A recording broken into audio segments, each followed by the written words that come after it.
Hey,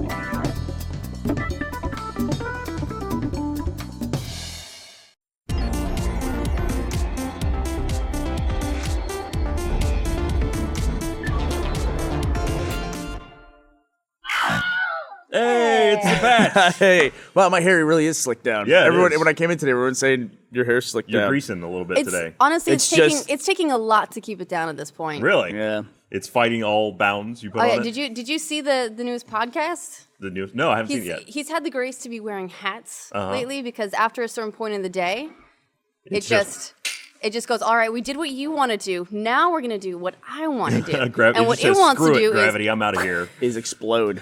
Well, we didn't really introduce ourselves. This is another Third Wheel podcast with Ryan. Yeah.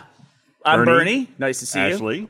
And Ryan/Gus, who's around. Ryan, it is now 2014. I want to congratulate you on having an amazing 2013. Thank you. I want to congratulate both of you on having an amazing 2013. And Happy New Year to all of us. Happy New Year, yeah. Yeah, This is New Year's Day, right? Today is New Yes. Year's Day. Yeah, we pre-recorded We're getting this a little episode of the confused. podcast because we're recording this yesterday on New Year's Eve, just because we all expect to be fully Disabled. bundled up in bed and disabled and moaning. And you probably wouldn't want to watch that as part of a podcast. The hungover podcasts are not fun. Well- The drunk ones are fun, but we're not drunk. There's a market for anything. I think we've established that, really. I don't know, Whereas man. Jane Austen Rule games- 34. Rule 34. Holy cow! Hungover is just sad though. It's really really sad. I forgot no. the hourglass. You got criticized last week for that too. I know. I'm falling down on the job. Somehow you forgot to turn it over right at the beginning of the podcast, yet we still were short 3 minutes. I've Well- heard about that 3 minutes all week long, by the way. that We probably were short. talking about something really boring, and the guys did us do the favor of just cutting out. the old snip snip. Yeah. Okay, well, what are we talking about today? Obviously, at the end of the year, most of the video game news has gone by. But Ashley, you were talking about people are now.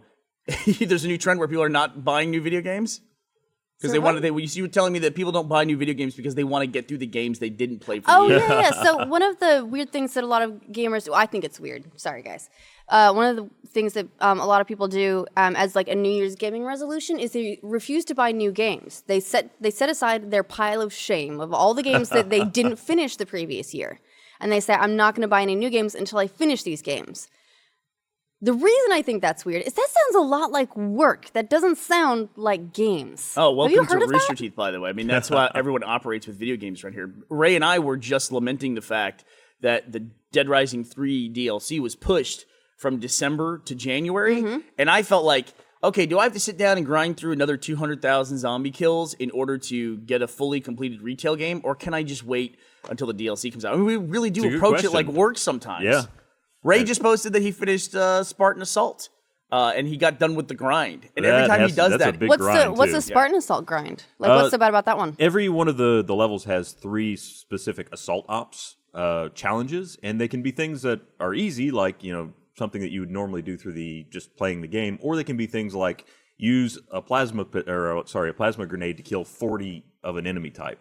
That enemy type may only spawn 5 in the game, and then you have to make sure you get all of them with the plasma grenades. So there's a lot of just replay the level over and over and over again to grind those out. So has anyone done calculations on how many times you have to play through everything to be able to complete Spartan Assault? nobody ever wants to do that. That's, Well, it's like it's feel like makes me feel sad. was it the original Mass Effect where in order to get all the achievements just on the base game you had to play through a minimum of 3 times because you had to play majority with like each of these different characters? Right. So I had 100% of that game, the first Mass Effect, and there was achievements, 6 achievements because there were 6 companions basically, and there was an achievement for each companion to complete the majority of the missions in the game with that companion. So every run through, you would pick 2 of them and say, I'm only going to use these 2 for the entire game. But in that game, it meant not just story missions, but like side missions as well. I want to say it was like 75% of all the missions in the game. And if you've ever played a Mass Effect game, There are it's a lot of missions. Yeah.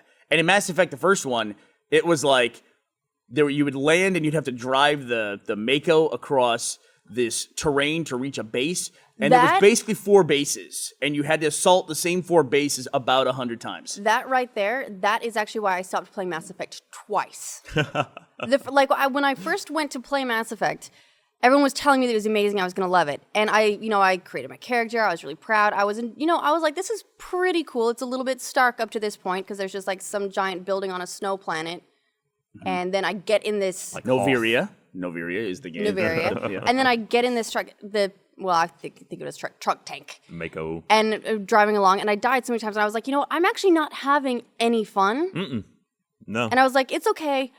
I'll come back to this later. Yeah, you're fighting those big death walkers in that? Yeah, at that point, you just never do. Is it weird, though? Never that, do. Yeah, I that was restarted 3 terrible. times. Like, that mechanic was really awful in the first one. And then it went away completely in the second one, pretty much. It got But they nerfed replaced it. every time, every iteration of the sequels. You could scan the planet from afar. That was the worst, though. That was what replaced, that was the tedium of the second game, was scanning every planet that you got near. Well, is it weird, though, At least it's better than driving physically on the planet to find all that stuff. Yeah, is it weird, though, that by the time you got to the third game, you started going, man, I kind of want to drive that thing again. And they had a DLC that brought that back for a little while, didn't they? Isn't anything like that? Like here, we actually have a picture of the Mako that you drive in Mass Effect 1. The memories of like trying to get over hills and bobbing around. And I hate it so much. And it had a cannon on top. But you would literally just drive like across terrain like this.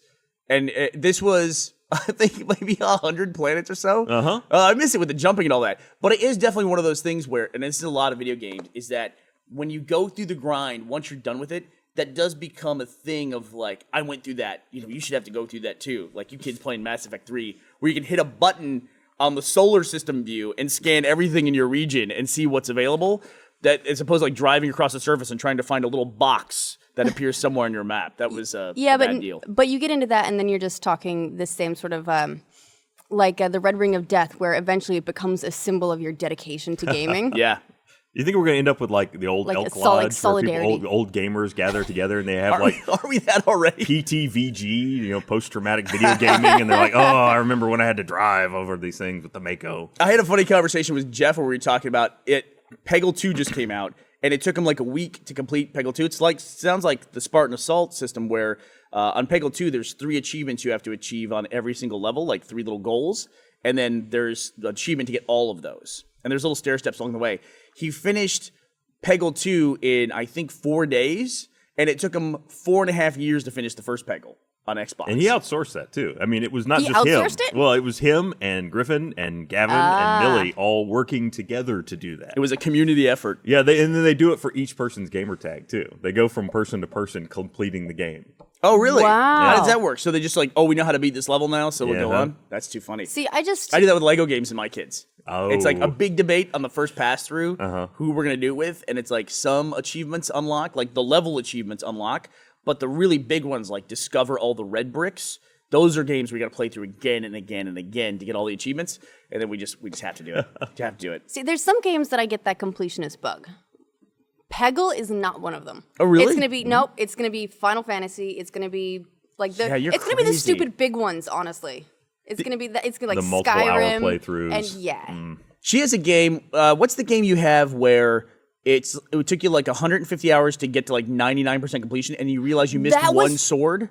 No, that was Final Fantasy 13. Yeah. There was, so like you get all these achievements, but there's one achievement that's to at some point have every item in the game in your inventory. But to do so, you have to farm these giant like brontosaurus motherfuckers that are just like all they do. You know what their attack is? They just stomp, and the earthquakes will take care of you. Apparently, Well, their necks are very sensitive. You don't want to, can't really. But you just have to farm them like over and over and over, and there's only like 3 in this area, and it's not fun. It took me 40 hours just to get like one thing that I needed off of them, and after that I was like, nope, I'm done. I'm out. After that, I lost my saves anyway, so that really... That's also the worst. That really sealed the deal. I lost my Mass Effect 2 save when I moved from USB stick to the cloud. I'm not sure why I didn't transfer that one, but I didn't, and I lost my USB stick. Yeah. Which, in that game, that's like a 6-year investment in that. Is this it? Is this That's like a family Final member Fantasy dying. 13? Is this what you did? Yeah, Final Fantasy 13. So, we got this on screen this here. is actually, the one that we're showing on screen is actually the new one that comes out in the US in February. But in Final Fantasy... Am I thinking of 13? I might be thinking of 13 too. Gonna be honest, not my favorite set of Final Fantasies. No. It was like after playing through 2 of the games, I still have no idea what they're about. It's a franchise that You'll never never grabbed understand me. what it's about. That's the understanding what it's about is not part of the Final Fantasy series. I don't think. But there are previous Final Fantasies that I'm fine with, like 10, and I think the one that you were thinking of is that I didn't complete is 10-2. because I played through. Oh God, I hear that was pretty dress up. it was. The story was like sickeningly sugary, J-poppy. It was, just like too girly. And at the time, I was like, I didn't like Barbies when I was little. But the Dress Sphere battle system was brilliant. Dress Sphere battle system. Is that what you said? Yeah, you laugh at it, but they're actually bringing it back. The new Final Fantasy 13, Lightning Returns, has the same thing where you essentially switch classes. I've laughed at a lot of things that they bring back in later Final Fantasy sequels. Let me tell you. I mean, a lot. Final Fantasy to me is like, after you played for 5 minutes, you say like, okay, I can just multiply this experience by about 1,000 or 10,000, and that's the entire game. It's like even the one that everybody goes crazy for is Final Fantasy VII with Cloud. I never played it. Really? I never played 7 and I never played 8. I stayed right out of that debate. The first one I did was 10, and then I went back to 9. And then I think I played a little bit of 6, and I played 1 and 2. But I just skipped 7 and 8. I was like, this is not something I want to get in the middle of. Yeah, to me, there's a war brewing between those two. Well, they keep remaking it. I mean, Final Fantasy VII's been remade, I think, more than any other game, if I'm not mistaken. Yeah, well, and 7 and 8 just got released on Steam last year.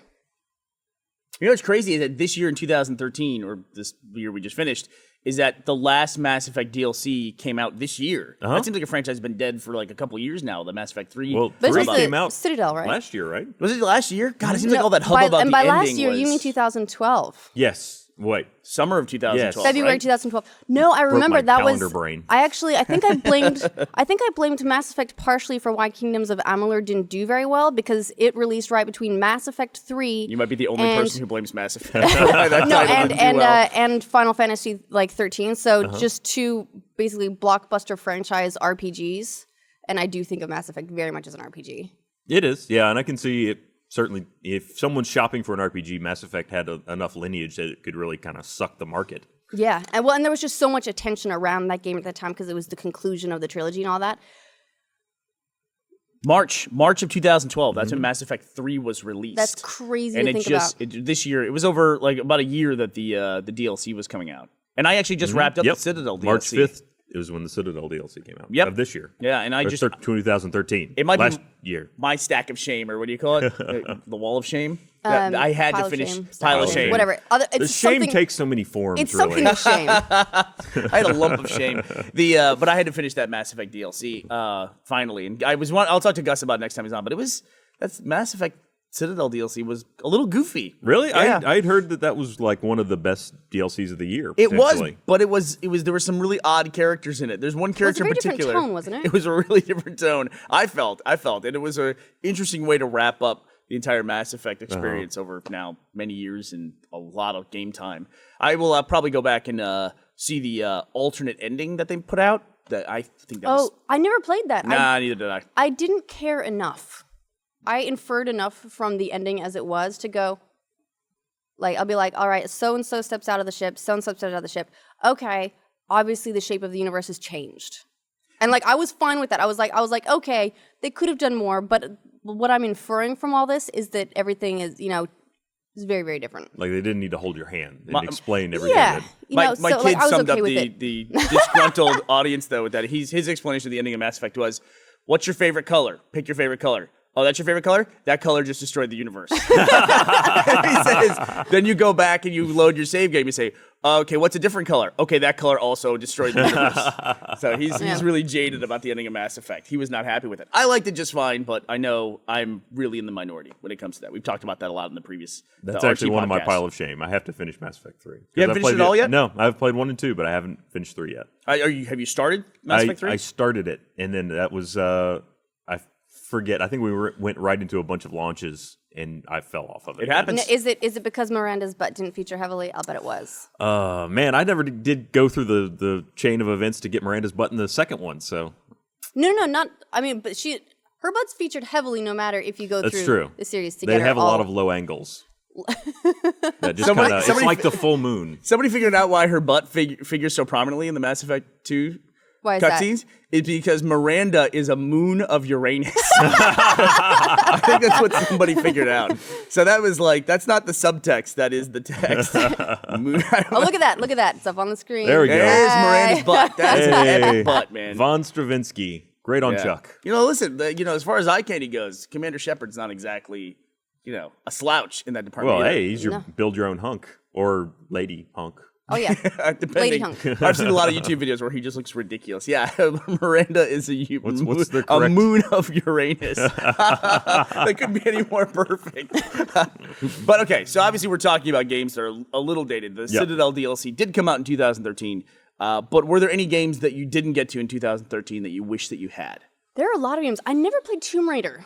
I never Really? played Tomb Raider I either. meant to. Oh, I you guys meant need to to. do that. I was looking forward to it. It came out. Everyone loved it. I said, "Great! I'm so excited." Somehow, never played it. I have a copy. And Well- at this point, I might wait till the next gen versions come out. Right, now the decision is, do you wait and catch it on I the think- Ultimate Edition or the Perfect Edition or whatever they're calling it? Yeah, I think I'll wait. I really want her tress effects. Oh. I want her hair flowing hair. to interact realistically with the environment, strand by strand. Oh, are you sure? I mean, we saw what realistic smoke did to us. In physics, So every time she jumps, it's all like just this big cloud. or it's in front of her constantly head. it's in your eyes. You can't see anything. The camera just keeps getting obscured. They pulled up the side by side of standard hair versus Tress Effects. Tress Effects sounds like a shampoo commercial. It really It's like does. Claire Alt now with Tress Effects. Are we gonna have digital shampoo commercials before long? You think that's coming? I always like thought, Photoshop for hair? What's Yeah. the point at which we're gonna have digital characters that are as realistic as live action characters? We've well past that point. I mean, now it's like we're amazed when we see live action characters in a Pixar movie, Yep. like in Wall-E. That was amazing. That was crazy to us. But I have yeah. to admit, on that note, Halo 4, the cinematic team there has really stepped it up. There were some moments where that Uncanny Valley kind of blurred out for me, and I wasn't sure if I was looking at live action or CG. Gosh, I should know the group off the top of my head, but the cutscenes are another studio that makes them, and they started with the cutscenes in the Halo Anniversary Edition. The terminals there had these really involved cutscenes that told the backstory of, it was all the Halo terminals, and then also the cutscenes they did in Halo 4, the terminals that told the backstory of the Librarian and the Didact. If you never saw that, they're amazing. I love them. And before that, actually, the best cutscenes in the Halo series were in Halo Wars, because those were made by Blur. But the new stuff just blows it away. And I'll have to look up the name of the studio, or Gus, if you can look it up for me and tell, so I can give credit to those guys. They've done a tremendous job. Yeah, and I was impressed at how much of that CG they actually committed to the Spartan Ops as well. Yeah. Because, I mean, that's a sort of a side product. I mean, there's no additional income, really. I wonder you how Spartan play, Ops did for them. Did I'm you play curious. Spartan Ops on Xbox One? Oh, because it's not out on Oh, you Xbox mean Spartan 360. Yeah, Assault. that's right. Spartan Assault. Well, Sorry. actually, yeah, I have a gripe with Spartan Assault. the names Okay, are let's so similar. clarify here what like, we're talking about. You're talking about Spartan Assault, not talking about- Spartan Ops. Spartan Ops is what I'm talking about with the Okay. CG. Spartan Assault is something I have a gripe with. Right. Okay. Okay. Yeah. Let's go in order, shall we? Okay. Spartan Ops. So Spartan Ops, yeah, there's supposed to be another season of Spartan Ops, but I don't. It's a pretty unique deal. Spartan Ops was a thing they put out. It ran this year, or at least part of it did, where they had cutscenes and then had these long missions. Arguably, I think, as a fan of Halo, I think some of the missions in Spartan Ops were really, really long to finish. And pretty repetitive, usually. They were pretty grindy, they felt. But the story of Spartan Ops, everybody really liked. And I wish more people were able to watch the Spartan Ops story without maybe doing all the missions. I know it's weird for a game, but You could watch the cinematics, I think, without. I think you had to playing them. unlock the episodes, though, to get to them, right? I forget. I think I may not have even finished all the Spartan Ops, but I've watched all the. Ooh. That's my fault. Okay, I spilled some coffee. Gus, you should fire Ryan. Wait, no. Hold on, I'll be right back. No, I got it. It's You a new keep year. talking about Spartan Ops. I'll get it. So the Spartan Ops had a continuation of the story from 4, so I'm guessing that's what they're using to bridge into Halo 5. It's coming this way. But slowly. No, it stopped. Slowly. It's okay. The table is drinking it. And after, this is the miracle of pre-recording is this doesn't even have to happen. This could not even be here. Like 1 minute there'll be just a jump, and Burnie will have coffee, and then there will be no coffee. The coffee will be gone. I got you. Keep going. But yeah, no. Jumping over to Spartan Assault. So I got an Xbox One for Christmas, and I was really excited about that. And You did not have an Xbox One I already? did not. No, I had not purchased one.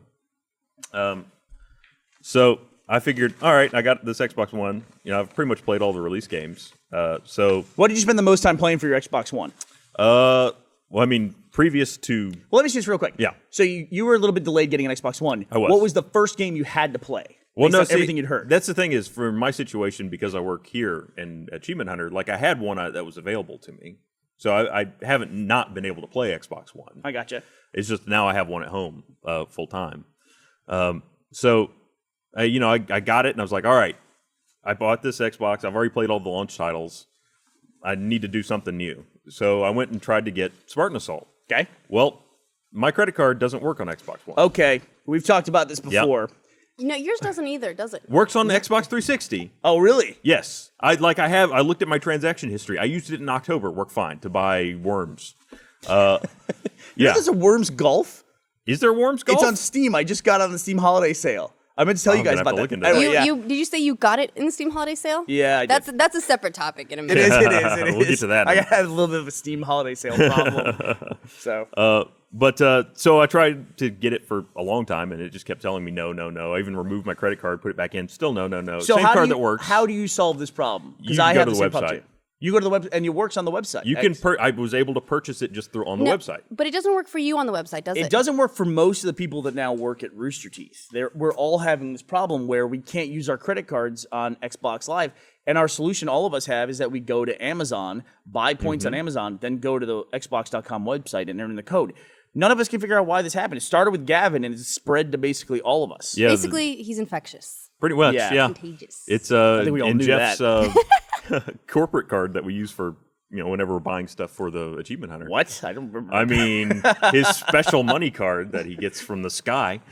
That was a question I think somebody asked in the Achievement Hunter panel at RTX this year. I guess it just goes to show, like, the way we present ourselves is so accessible. They said, so how hard is it for you guys to get new games? Do you have to go to, like, Matt and Burnie to get approval for games? It's like, yeah, we would spend half a second trying to tell Jeff what games to buy for Achievement Hunter. It's like, that would be the least of our concerns. Here, sorry, bud. Thank you. No problem. And so that one doesn't work either, or that one does work? No, that one has always had problems, and however, it's weird. Like, some days I can use it, and some days I can't on 360. Now, I haven't gone back now that my card didn't work on the one to see if it still doesn't, or if it now doesn't work on the 360. Anyway, so I go through all this. I finally get the game, download it, install it.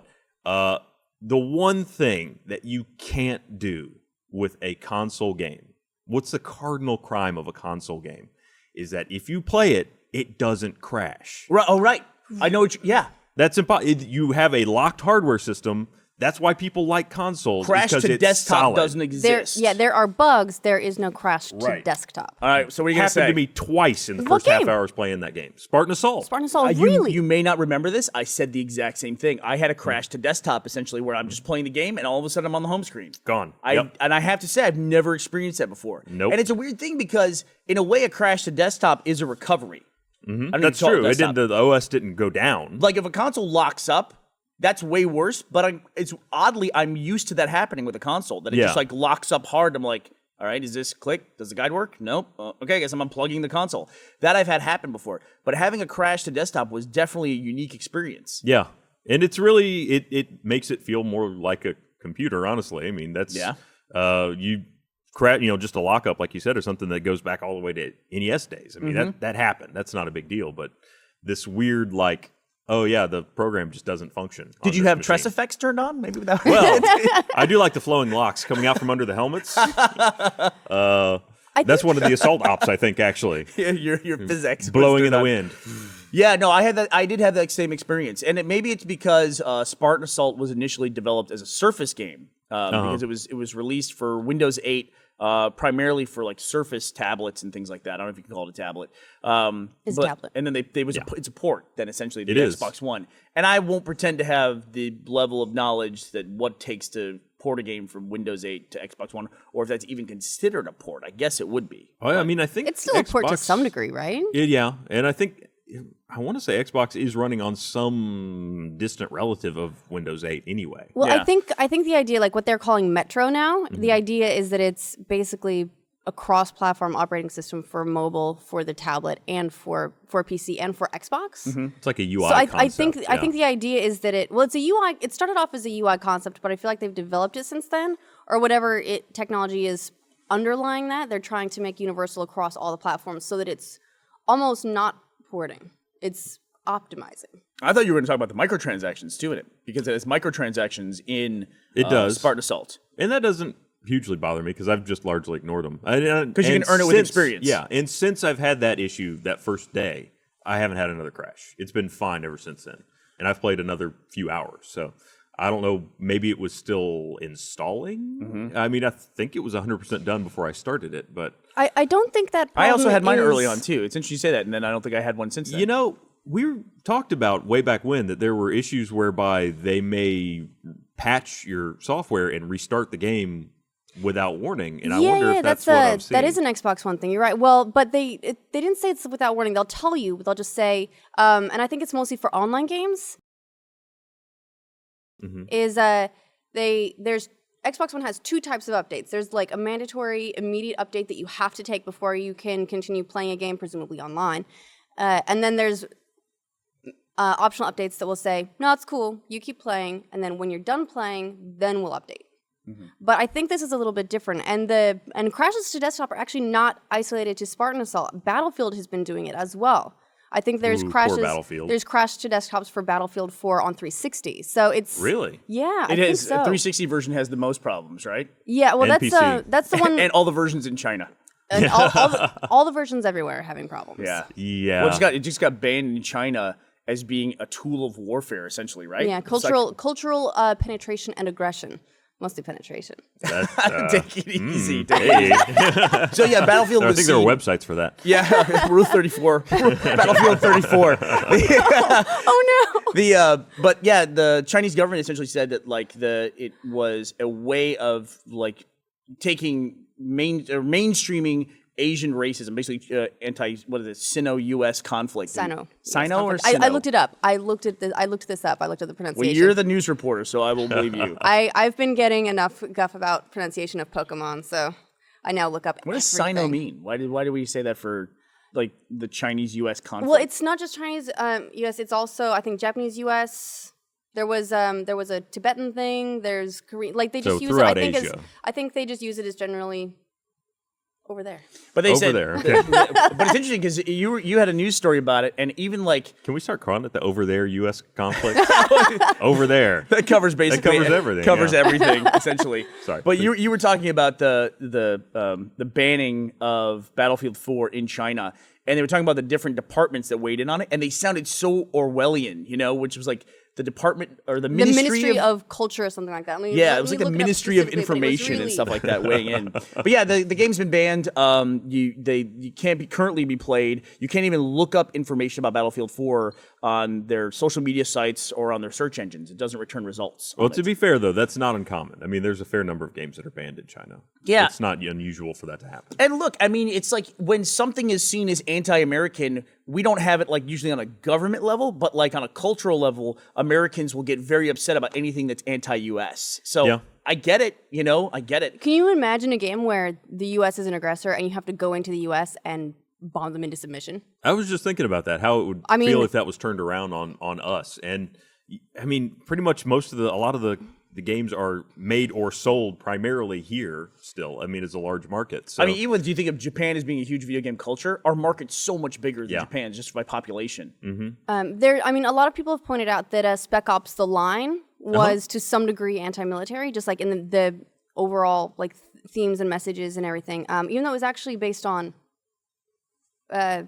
some other book, but you still play as an American soldier. Yeah. So even if it's not strictly like pro-American, pro-military, it's still you're still American. Well, we just talked about Mass Effect. Remember when Mass Effect had a lesbian scene in it, and then like that was what everybody picked up as being like an attack on traditional American culture, essentially.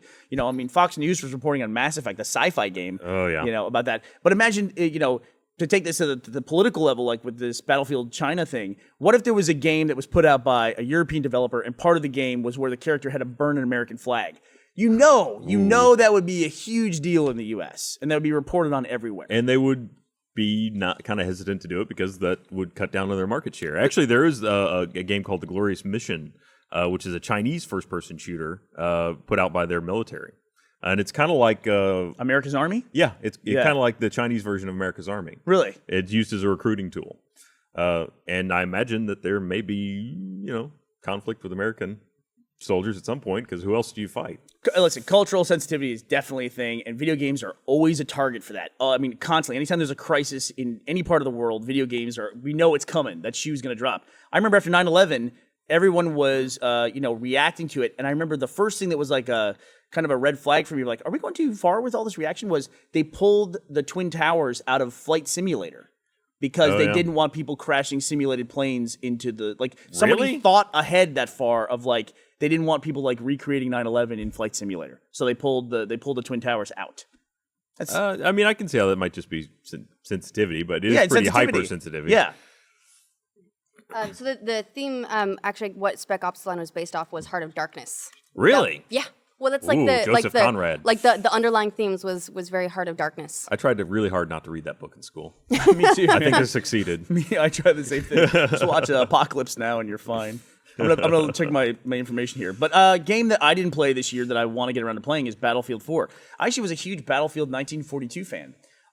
When it first came out, Gus and I would play that constantly back in the Drunk Gamers days. We would play the demo of Wake Island because we were too poor to buy the full version of the game. Now, didn't that demo came out like the week that the game also came out? I was having a LAN party with a bunch of friends, so we were just like camped in for the weekend, and we played that demo so much that we ended up going out to the store, buying the game, and playing nothing but that for the rest of the weekend. We didn't even mean to play it. It was almost an accident. It was so good. I will never forget Wake Island. It was a great, back in those days, it was a great LAN party game. We're back to the Elk Lodge here. Never forget Wake Island. But man, I think it was one of the most underrated arcade games that came out in the 360 was Battlefield 1943 when they put it back out. You think it was underrated? It seemed like it did very well. Maybe I just was remembering it, as lasting longer, but the 1942 when people played it. 1943 seemed like it was awesome, and then nobody was playing it. Well, it did have a very limited map list, right? I think I say like 4 or 5 maps. You're right. Yeah. So I mean, if you don't continue to add maps to that, I can see how it would die off pretty fast. I guess so. But Battlefield was one of the first games, the franchise where they introduced different classes, and you could play a support class, which you could play either medic or an engineer. And I thought that was amazing that you weren't just a guy running around shooting, and that wasn't your primary goal. So I've always liked the Battlefield franchise, but I haven't played Battlefield 4 this year, and I don't really feel like I'm missing anything because of all the reports of how buggy it is. Well, I'm really curious about that to see if it's how widespread that really is, because that's the kind of the thing that happens in the internet age is as soon as somebody has a problem, everyone has a problem. Yeah. There have been a lot of people that I've seen commenting saying, no, it's all working fine for me. I've seen a lot of that too, but at the same time, EA is not the kind of company that's going to halt work on future content for it if it's not a pretty significant issue. Yeah. It does seem like the lawsuits came out quick on this one. I mean, there were people just waiting in the wings to jump on them for this one. Well, no, I mean, it did take time after launch. I mean, it came out, end of October, and, they didn't happen until after EA said, well, we fucked up. I guess we should finish the game before we make stuff for it. And after that's when the lawyers came out. I mean, looking ahead to 2014, I know I've talked about this a couple of different places, but looking ahead to 2014, I would like to get away from the trend in video games where we're putting out stuff that's not done, even on consoles. It's just like when consoles became more online and there were patches and things like that, people were kind of crying that this was going to happen. I was like, no, everything needs to be online. It'll be great. But now it's like with things crashing, buggy games coming out for console, and they know they can fix them after the fact. And now with Steam with early access, I don't like the trend. What's the saying said? It said, if it's late once. If it's bad forever. Yeah, who said that? That's a great video game quote. When they delay a game, if it's late until it comes out. Right. But if it's bad forever. Yeah, and although there are a lot of companies that are doing, they can't win if they push games. So, like Ryan was saying, Ubisoft pushed Watch Dogs, and their stock took a hit. Yeah, went down for doing the right thing. Really, trying to complete the game. But that's obviously going to affect that quarter's revenues as well if they don't have a major launch. I mean, video games are like movies where they make a lot of money in the first weekend. Yeah, so so it's in a lot of ways companies can't win. There were a lot of people saying, "I'm glad Watch Dogs has been pushed. I'd rather play it when it's out." But then the thing with the internet is that the people who are unhappy are the loudest. And so no matter what it is you do, the people you're going to hear from are generally the ones who are dissatisfied with whatever you've done. Mm-hmm. The people who are supportive and happy and all that, they're generally just like, okay, and they go on and they do something else. Yeah. But the people that are angry, make it very, very clear. So you generally only hear from the people that are not happy. It's like internet anger has almost become a profession. By the way, that quote, Miyamoto said that. Really? Yeah, I didn't know that. Miyamoto. I thought it was an American like developer. Miyamoto. Yeah. He said a game that is delayed is eventually good, but a game that is bad forever. mean, if you rush something to put it out and it's bad, you can't ever change that. But now, I guess maybe you can. But you definitely lose the momentum that you had at launch. Right. Like it's hard to get people back. At this point, they could fix every problem in Battlefield 4, and they've still lost. They've lost it. It's really weird. We've moved away from the center of a functional working game. Yeah, we've of a release. Yeah, we've started, either we're pushing it out front and we're just massively testing it before it ever comes live, so much so that you've played the game. Charging people Yeah, to charging test it. people to get in early and test it. And then we've moved it out this way to, well, we'll just patch all the fixes in. And the target of a game that just works is gone. Yeah. Firefall is a game that's been played by people for years now, a PC game.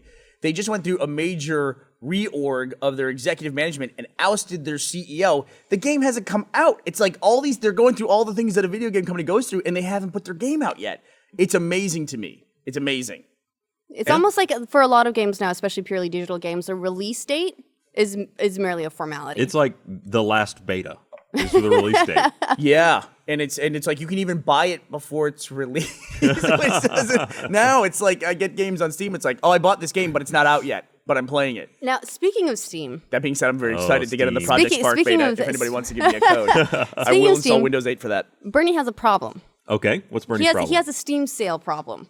And I think that there are actually a lot of Steam people who will have the exact same problem. Do you have any idea how many Steam games you have? Just as it's not as many as you think. I think I'm probably 50. I probably have like 140 at this point, but they're not all like AAA big release titles.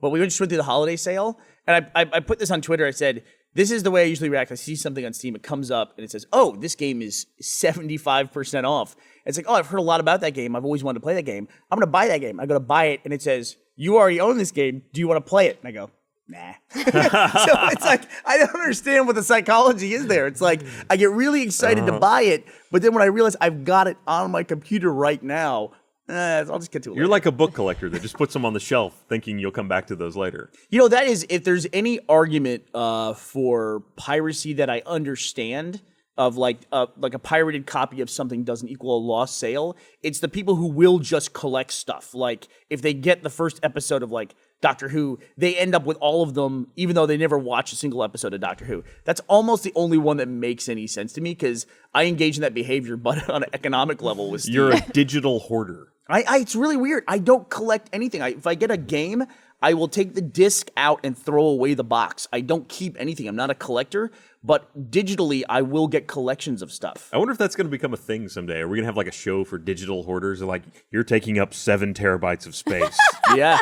Do you know how that's affecting your family? We're gonna clean your hard drive. I don't have any room for my pictures. Do you realize you had 8 bitcoins on this hard drive that were getting buried under the 5th release of Don't Starve? But that's something I would like to continue in 2014. I started playing this year a lot more of the smaller independent games on Steam, and I've really enjoyed that. I was playing Rust the other day, and it's I stopped playing because like, okay, I'm gonna like this game a lot better when it gets a little bit more polish on it. Mm-hmm. So you were playing via early access. I was, even though you don't like early access. Listen. That's weird. I'm saying this. I have to establish an opinion somehow, miss. So that's how I establish my opinion, by engaging in the activity and really listening. I prefer to just make completely uninformed opinions. I just take a shoot from the hip, I work on the internet. I don't need to be informed about anything. Yeah, but no, it's like I do have a lot of early access games right now. I just did a game time with Barb where we played a game called Dungeon Dashers. And I have to admit, one of the reasons why I chose the game, it was early access, was the guy was actively posting in forums and trying to promote his game.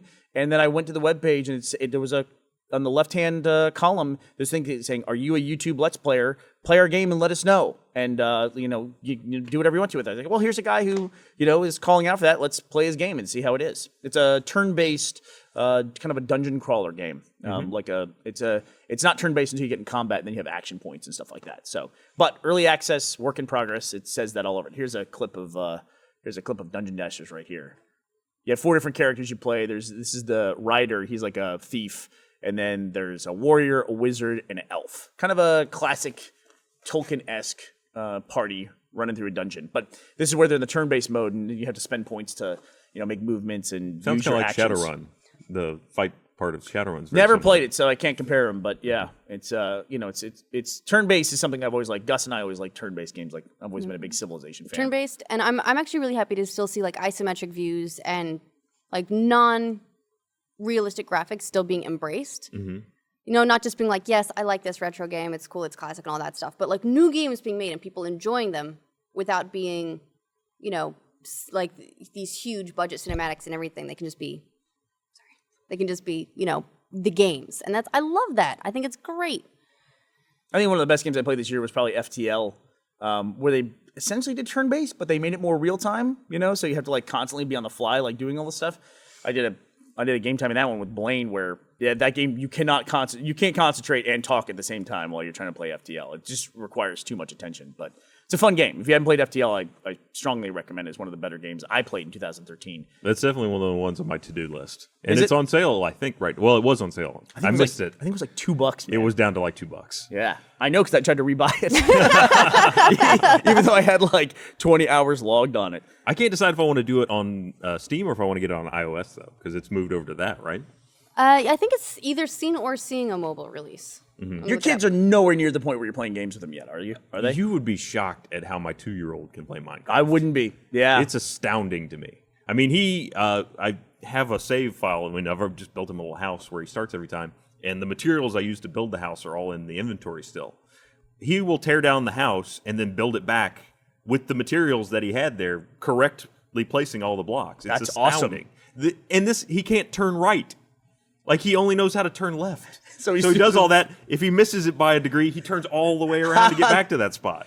You know what? Yep, it's an iOS. If I can It make is? a Okay. recommendation, you should try to get him one of the Surface or like, you know, an iOS or something or a tablet version of Minecraft, one of the lighter versions, because kids really Like understand. the Pocket Edition? No, they just understand that. Yeah, that Surface Edition, whatever you know it is for iOS. Is it called Pocket Minecraft? I think so. I think it's a Pocket Edition. Kids understand touch controls intuitively. They understand. Yeah, he uses my iPad all the time and navigates it That's as well awesome. as my wife does. I can't tell you how much I would like to see a video of your 2-year-old, just so no audio or anything, just your 2-year-old navigating a world and only turning left. That'd be awesome. I would love to see that. I would love that. Now he's taken to going to So villages is this, and playing with the villagers. Is the Pocket Edition up on the screen here? Yeah, because you can tell because they were good. This Pocket Edition of Minecraft. It's kind of dark, but you see the touch controls on the left there. Okay, so you use those to navigate around. You know, Interesting. Minecraft. I played that in talking about early access games. I mean, I played Minecraft when it was an alpha, and they were adding new features all along. Like I remember, it's weird to play Minecraft now where you have to eat and you have a health bar and you have experience. That's weird to me because that didn't exist in the version of Minecraft that I played, and it was a game I didn't think was going to be portable to anything besides the PC because just the recipe system and the crafting, I didn't think was possible, but they nailed it. In fact, I know people who can't play it on the PC because they don't understand not having all the recipes available to you on the fly as part of a drop menu. Yeah, that's always a challenge. But they have mods that'll take care of that. Yeah, they do. That's kind of an interesting trend that's, I think, sort of started around 2012, 2013. I'd really like to see what it can do in 2014 is these games that were successes on larger platforms moving down to mobile and getting a second life there. Like XCOM transitioned from... Such a good game. Yeah, a really good game. XCOM's and great. moved down to iOS now. Well, there's a surprising number. I know that the remake of Sid Meier's Pirates. Uh-huh. On iOS as well. And the second I found out that was on iOS, I downloaded it. It's not actually a great experience on an iPhone, but on an iPad would be amazing. But it is still... So good. It's still a great nostalgia trip to play Pirates. Yes, That's a it game you play. is. It's so much fun. As long as you're not trying to go, what was it, west? No, east. Yeah, Never sailed going east. Sucked so Is that when bad. it's like super slow? Yeah. Yes. Because the tides And you're the tides tacking against back you. and forth trying to get through Yeah, there. Yeah, oh. we talked, I think, last week about Curse how you, much Baron Ramondo. how much realism do you want in your games? It's like, do I want to go from from Panama to Caraco? Do I want to do that? How much time do I want to invest? Let me get out my sextant. And, nope. Yep. So, obviously, if we're going to talk about 2013, the big story of 2013 was the release of the consoles of Xbox One and PS4. That dominated the conversation for most of the year. And to be clear, the release of the consoles. There's like 4 games. Yeah. Yeah. There's yeah, a lot of cross-generational games. But Yeah. I don't count anything that is available on... If you just start looking at what's available for that platform, because that's really what sells the exclusives. Yeah, I mean, that's what sells the console. If you can play Battlefield 4 on 4 different platforms, then it doesn't matter. It's pretty much the same on any flavor. But things like, Dead Rising, Rise, the thing I never remember... Knack for PS4. And the shooter game that was not great.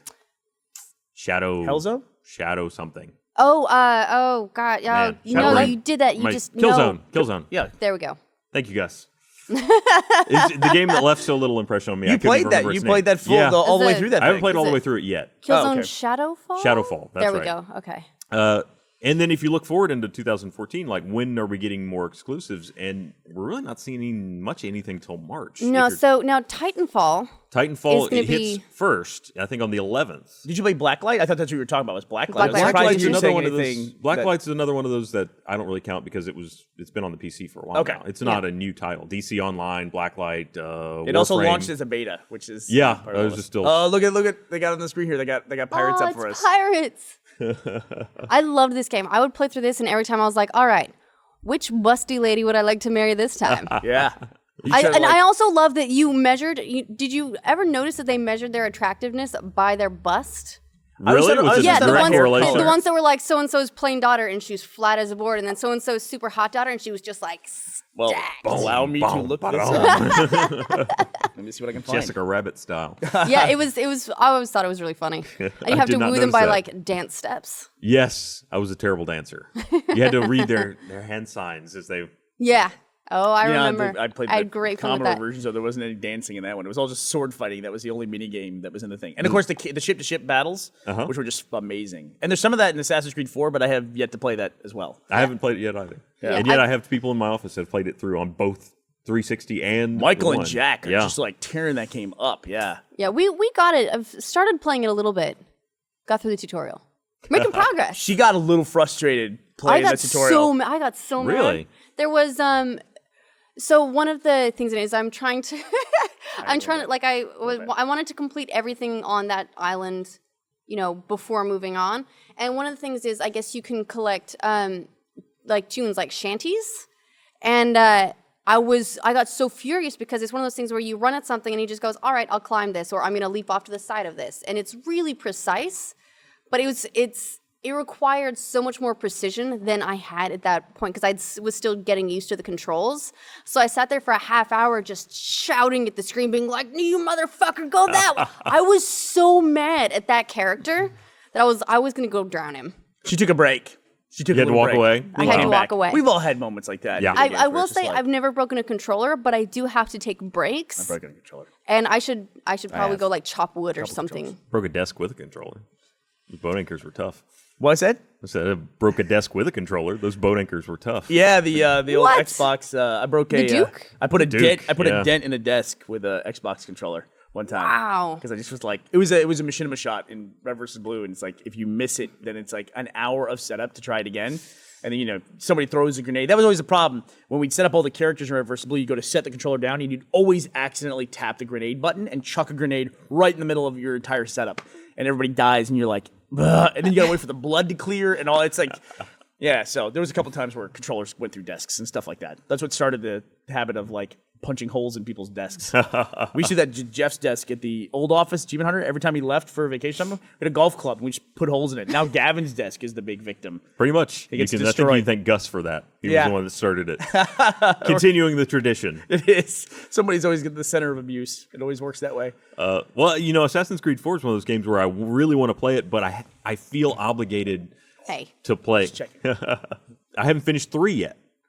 And I feel obligated to You finish know, 3. I don't That's think you that's have, my shame I don't think you pile. have to though. But I that mean, because finishes they're- that arc, though. Like, I want to know what happens. 3 finishes the arc? Well, that finishes... 3 finishes the what's his name's arc, right? yeah. The dude. The dude. I do not care about no, Ezio no, he finishes was out in 2. Brotherhood. Right. He was the 2 series. It was trilogy. Yeah. It was like there was Assassin's Creed 2, Assassin's Creed Brotherhood, The and future Assassin's guy. Creed something. It goes something. Assassin's Creed 2, Assassin's Creed 2A, Assassin's Creed 2B. Essentially, but now you've got. I mean, they're doing that 3 with a lot and of then things. 4. By the way, Final Gus Fantasy says you broke a Duke with your bare hands. I did. I snapped a controller like this one time. And the guy's name is I used to be a Desmond. much Desmond, I angrier like person. having this thing There we because it go. looks like I know the answers. It just I'm on a delay. Yeah, my brain kept being like, Damien, no, No. it's It's a different name. He's the modern world guy who gets in the Yes. Animus. Is that what it is? yeah, correct. the Animus. So that's the end of the that trilogy. So I want to find out what happened to Desmond. I which played already- 1. I loved 1. I got lost in 2. All the iterations of 2, I don't know where I fell off in that. Yeah, I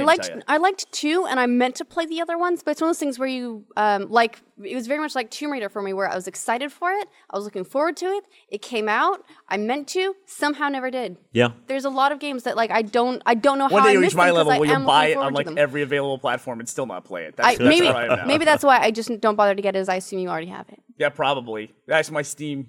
Say, do we have Assassin's Creed 4? I find on Steam though, I refuse to buy anything that's available on a console. Still, Yeah. Almost anything. Yeah, I can see that. I mean, I still kind of gravitate towards the Steam achievements are nice, but it's not as driving as a force as the Xbox achievement system. There's something about achievements, and I kind of got worried when the Xbox One came out that they started putting achievements in like TV watching and stuff Media, like that. yeah. Yeah, I like the fact that, or even like Dead Rising, the standard achievements where there's 1,000 points per game and they break them up, and there used to be more standardization of how many achievements per game, like typically 20, and then Orange Box had 99 achievements.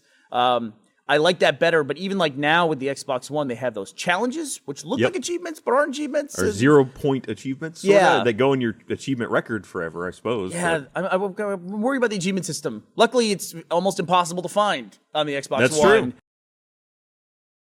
And it's very slow. Yeah. Extremely tedious to navigate. And to even check it, you have to leave whatever you're playing. Yeah. I never thought that the story of the Xbox One, with all the hubbub about being always online and all the other thing, and the Kinect having to be connected, I never thought my biggest complaint would be that the interface is a step backwards from the 360. That was a surprise to me. Is that we went and played Citadel DLC, and I was commenting, wow, the Xbox 360 interface just makes way more sense, and I can actually find stuff. Yeah, and I don't think I ever mentioned this, but they did a lot of testing just in general of cross between the PS4 and the 360 or the Xbox One, and it's kind of embarrassing, really, what the load time before gameplay, just the general UI responsiveness between the PS4 and the Xbox, because the Xbox just gets demolished. Really? I mean, it's something like average of 30 to 45 seconds to start a game on PS4 versus 5 minutes on the Xbox One. It What do takes you mean 5 5 minutes minutes to start a game? game on What game Xbox takes 5 One. When you minutes? start installing from put the disc in. installation. Oh, I see what you're saying. Yeah, I see what like you're saying. the optimization of that stuff on the PlayStation is far better. PlayStation has a generation of experience ahead of... They do, yeah. 'cause you had to install the games on the PS3, or the majority of them. So they figured out, I think, most of their bugs early, and then Well, and I think the PS4 did something really smart where I think it's less installation, more caching. right. So you can put it in, you can almost immediately play. Where you're right, Xbox One goes, all right, I'm glad you bought this. Stay right there. Yeah. We have to Hang on for a install some minute. stuff and do it, and then you'll be able to play it. But it's almost, you feel bad a little bit. You remember when you could? Here we go. We're gonna go with the Elk Lodge. Do you remember you can just We need hats. You get a console and you buy a game. You put the game in, like you get it Christmas morning or whatever. You hook it up. You put the game in, and you play the game. And go. And now you have to plug it into the internet. Then you have to download the first system update for the whole thing. And then you can put in a game. And then you have to install the game. You might have to download some updates for the game. But then, in a couple hours after all that stuff, you can play games. I actually saw people recommending that if you were buying your kids a console for Christmas, Freddie Wong said this, I think. Really? Yeah. Did he? Yeah. to hook it up beforehand. hook it up and get it all installed so that they could just play, because Totally it was makes going to be sense. such a long startup process. And also, everyone would be doing it on Christmas morning. Yeah, that's a good and point too. it caused problems for every game network. Xbox Live, I think some of the Xbox One services were limited for a short period of time. PSN was down for most of a day, or at least not the whole PSN, I think, but the store was. It was coming. And in some fits people and were having starts. issues where like their friends lists were not loading. They were saying 0, all that stuff. So people were having issues with that. Steam was down? Nintendo, Steam went down, but that's because they gave Left 4 Dead 2 away for free. That's That will right. hurt a little bit, yeah. They just hit a landmark of 7.8 million concurrent users. I think. Really? They Wow. just passed 7 like last month. Not to derail what you were talking about, but I thought it was an interesting anecdote. And then Nintendo went down for 2 days. But they had some significant problems. Mm-hmm. So they released Pokemon Bank in Japan on Christmas Day. So you take all the people downloading Pokemon Bank there. They had, I want to say 4 million sales in like the first week of Pokemon X and Y just in Japan. Like it's that big there. So you have all these people who've been waiting months to get Pokemon Bank downloading that. Plus you have all the people who just got a Wii U or a 3DS or a 2DS, probably some people did. Still haven't seen a 2DS. I still have not seen a 2DS anywhere. People keep sending me pictures of boxes on shelves. That's not seeing a 2DS. I've seen pictures of a 2DS. You're waiting to see someone using a 2DS. I want to see it. I can't even see it on display at stores. There's not a 2DS. I've never seen one. No, you're right. We went to Best Buy, and there's a 3DS right there, and they have a picture of a 2DS. Right. They're like, this is what this is. Would you like to buy it? You can't see it, you can't touch it, but you could buy it, but you won't. Right. And people keep sending me pictures of the picture, and I'm like, no. Show me somebody with a 2DS in their hands. I want to see hands. Banana for scale. I want to see it in person. I want to see it. Yeah. But yeah, between that and all those people, I guess, trying to sign up for Nintendo Network IDs and download stuff from the eShop, Nintendo went down. Pokemon Bank and all that, too? Yeah, it crashed. It was having issues for 2 days, so they actually took the whole network down for 12-hour maintenance. Wow. It's a lot of maintenance. It's a lot of maintenance. That's a lot of wrenches. I think it's a lot of reboots. I think when I look back at 2013, you I thought had a great summation for it, which was it was the year of oops, we launched this. But I think 2013 was the year of basically, and this is not good for the industry as a whole, I don't think. It was the year of lowered expectations. Like, and you can look at the consoles and all the fervor about the consoles, but that always happens with consoles, I think. It didn't with the 360. I don't feel anyone was let down by the 360. It was also, they were spaced out that year. There was a year between the 360 and the PS3. Yes, that's true. But I think this year it's like, I think the best example that I can use is all the hype that was going into the launch for GTA 5. And everyone was so excited about it. And we talked about the problems with Battlefield and all that. But I mean, GTA Online came out. It was just like, you remember all the posts where people were like circling shacks in the trailer of like, what is this shack on the mountain? What is this? What is this place? Do you remember people from the trailers managed to map out all of like the entire game world? Yeah. They managed to figure out things that you wouldn't believe just by taking that information and extrapolating it. It was really brilliant. People were really excited. And Rockstar does not. They have a picture of the people finding the shack and like trying to figure out what the shed. Sorry, that's what it was. Seeing what is in this motherfucking shed. That's what somebody wanted to do the first time they played GTA.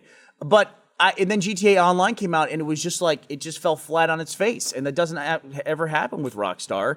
And it never really recovered. It's now a hacking nightmare, a modding nightmare. Been some serious money issues going on there. And you were telling me today people were like changing time of day. I saw some comments reporting that they were actually seeing, someone taking control to the extent that they could change the weather and time of day. Well, now you can actually do that to some degree with the creation tools. Like the racing tools, I think you're supposed to be able to, either in this version or like in the unreleased version that was initially leaked, you could change time of day for the activities like the races. Like if you were going to have a night race, you could do that. Uh-huh. But I've heard people getting in a lobby and a dude shows up and gives everybody $100 million now. Yeah, and I think they just slid out a hot fix to kind of prevent those fake lobbies from existing. But at the same time, like the economy has been broken since the launch. Economy is really troubling part of that. Because I mean, since we do a lot of these free play type Let's Plays, it ends up costing a lot of money to do that kind of thing. I mean, it's expensive in-game currency. And as I start to play through that, I start to feel pressured to buy money. Yeah. I mean, I haven't come up against the wall yet. Have they added those back in? It's back in. in. They never actually announced when they put those back in. All they announced was when they took them out. Yeah, and it's slid back in there. I think it's like $20 for 1.2 million, something like that. So, I mean, the market for free ways to get money is going to be pretty big because otherwise you just can't really experience the game. Like, you can't even run a job without paying an entry fee. You have to have some money to do any of the online stuff. But then how do you get money to do that? Well, you can do things like rob stores, rob armored cars, things like that. Right. Oh, it's GTA. You'll find ways to make money. Steal cars. I mean, somebody will help you out. There's ways to make money, but it's Rule 34. It's kind of there'll be some way to do it.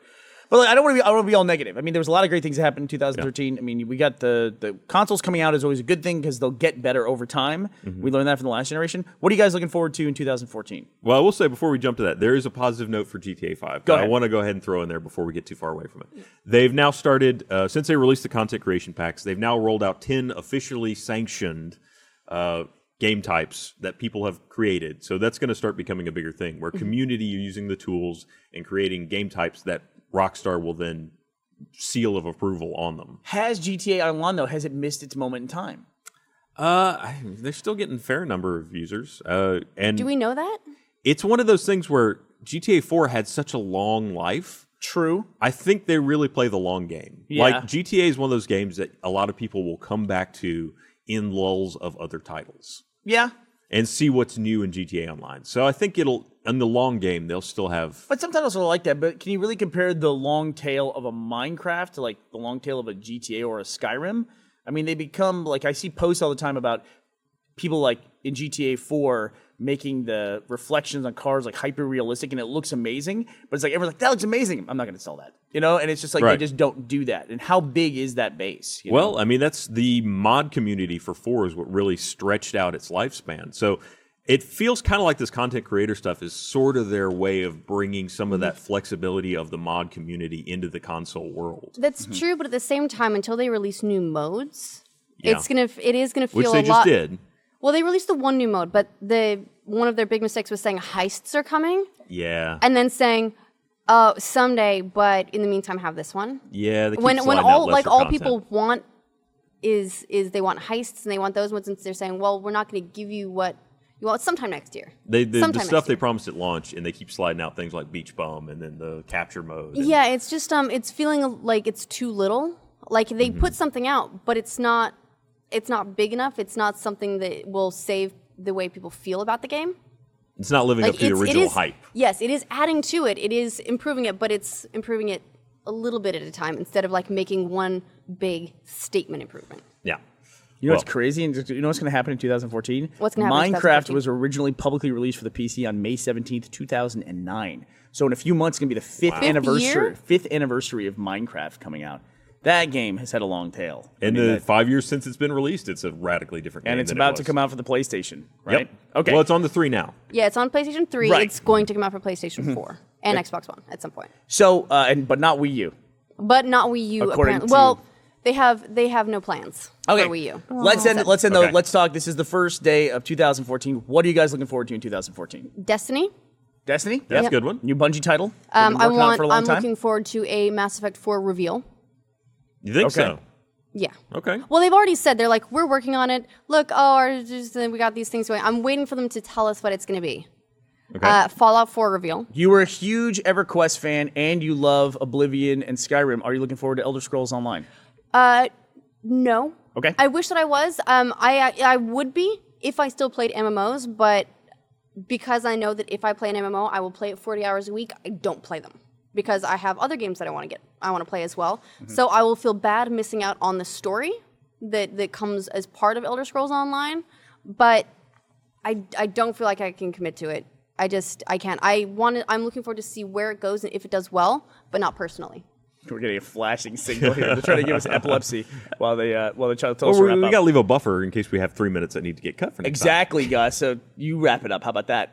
Okay, 'cause You're not on screen, Of Gus. course, they have control over it. They're like throwing it up to a 3-shot, like, we're about to kick you off. Yeah. But 2014, hey, what are you looking we have forward to? coffee time. Titanfall. We do have coffee time. Titanfall. Titanfall, I think, will help shape up this generation of consoles. I'm looking to titles on the titles on the PS4 that people want to play. Okay, fair enough. And we have titles on all the consoles that people want I'm to play. also looking forward to Destiny, looking forward to Titanfall, hoping that hits Watch Dogs, which was pushed. And then I'm also looking forward to finding out more information about Fortnite and Sunset Overdrive, which is a Sunset game Overdrive. was mentioned during the Xbox One announcement, but I haven't seen anything since then. It looks like a lot of fun. And Spark. I'm looking forward to Spark. Spark would be cool. should be really, really, really awesome. Let's and hope the the Xbox One beta for that is due to kick off soon, I think. Spark is the game this year that is the sandbox game with unlimited promise. We'll see. Theoretically. That traditionally those games have not been unlimited when they come out, but I really got high hopes for Spark. Limited promise. Thank you all for Thank watching you. us through 2013. We launched this podcast this year, and it was an immediate hit. We have you all to thank for that. Hopefully, you'll join us for the rest of 2014. Happy New Year, everybody. Happy New Year.